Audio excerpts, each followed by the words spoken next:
One night, Henry and Gordon were alone with James. Although the Fat Controller was beginning to think well of him, whenever a chance came, the other engines would talk of nothing but bootlaces. "Remember the time one had to be used to get you out of trouble, James," they would tease. James, talk about engines who get shot up in tunnels and stuck up hills. But they wouldn't listen. "You talk too much, little James," said Gordon. "A fine, strong engine like me has something to talk about." And what is that, Gordon? "I'm the only engine who can pull the express. When I'm not there, they need 2 engines. Think of that. I'd rather not. I've pulled expresses for years and have never once lost my way. I seem to know the right line by instinct. Every wise engine knows, of course, that the signalman works the points to make engines run on the right lines. But Gordon was so proud he had forgotten. "Wake up, James," said Gordon next morning. "It's nearly time for the express." Odd jobs? If by odd jobs you mean shunting, then yes. Oh, well, we all have to begin somewhere, don't we?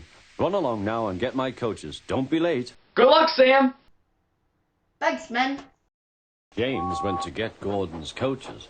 They were all shining with lovely new paint. He was careful not to bump them, and they followed him smoothly into the station, singing happily, "We're going away, we're going away." Nice to see you happy. Let's make room for Gordon and Ben, James. I should love to pull the express and go flying along the line. I would too, James, but unfortunately we already have a job to do. Gordon, with much noise and blowing of steam, got ready to back onto the train.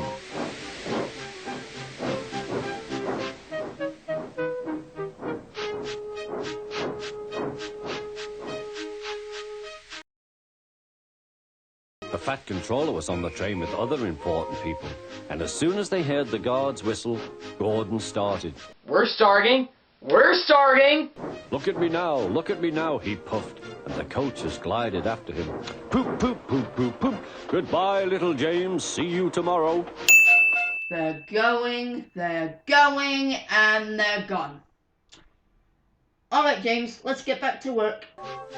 He pushed some trucks into their proper sidings and went to fetch the coaches for another train. James had just brought the coaches to the platform when he heard a mournful noise. There was Gordon trying to sidle into the station without being noticed. "Hello, Gordon. Is it tomorrow?" asked James. Gordon didn't answer. He just let off steam feebly. What happened, Ben? Did Gordon lose his way? No, it was lost for him. We were switched off the main line onto the loop. We had to go all around and back again. "Perhaps it was instinct," said James. Meanwhile, all the passengers hurried to the booking office. "We want our money back," they shouted.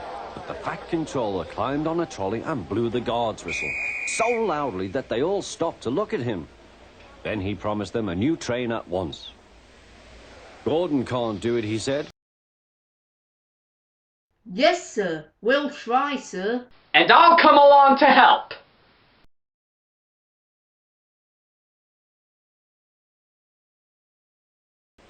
"Do your best, James," said the Fat Controller.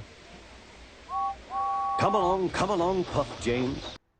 You're pulling the coaches very well, James.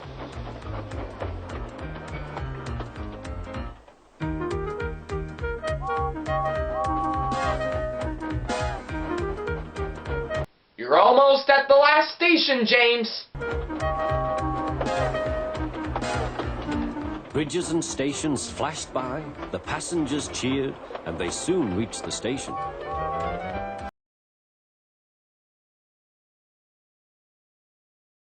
You're very good with the express, James. Yeah, you are indeed really useful. "Well done," he said. "Would you like to pull the express sometimes?" "Yes, please," answered James.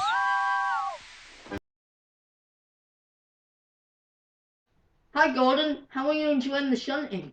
I like some quiet work for a change, he said. I'm teaching Gorhang how to teach trucks manners.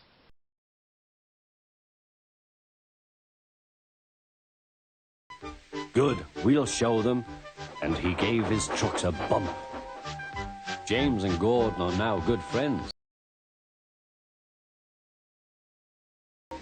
Gordon never talks about bootlaces.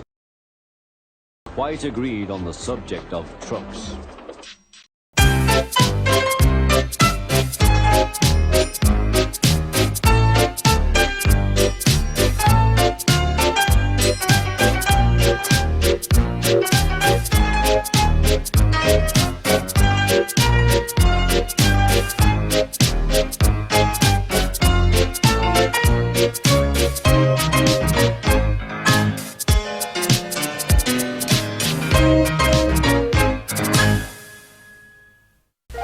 The following episode of Thomas's Adventures with SamTheThomasFan1 and Ackleyattack4427 is brought to you in part by Lyric Studios. A new world of children's programming is just a channel away. And the Net Dwellers, reviews, commentators, blogs, and so much more.